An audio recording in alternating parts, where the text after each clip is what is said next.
Hello, good morning to everyone. Magandang umaga sa ating lahat. Ako po ay nandito sa aking munting parlor.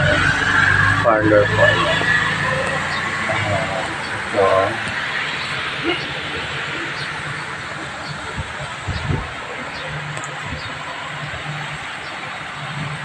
salamat po kahapon sa mga customer. Binigyan po tayo ng biyaya. Nakabili na po tayong pagkain ng mga pusa, mga puting at mga pusang laog. Ayan. Ayan po. Yung nagpa-Brazilian lang po. At saka mga gupit. Ito po yung aking munting parlor.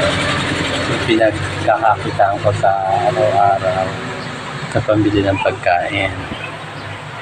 Ayan po.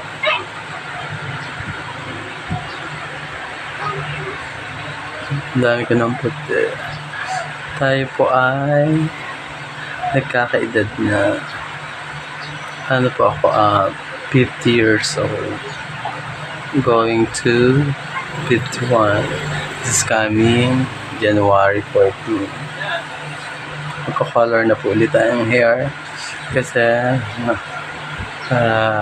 magmukhang bata.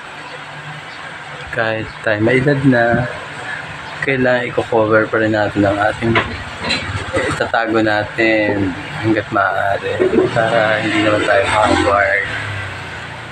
para hindi tayo mukhang stress sa buhay.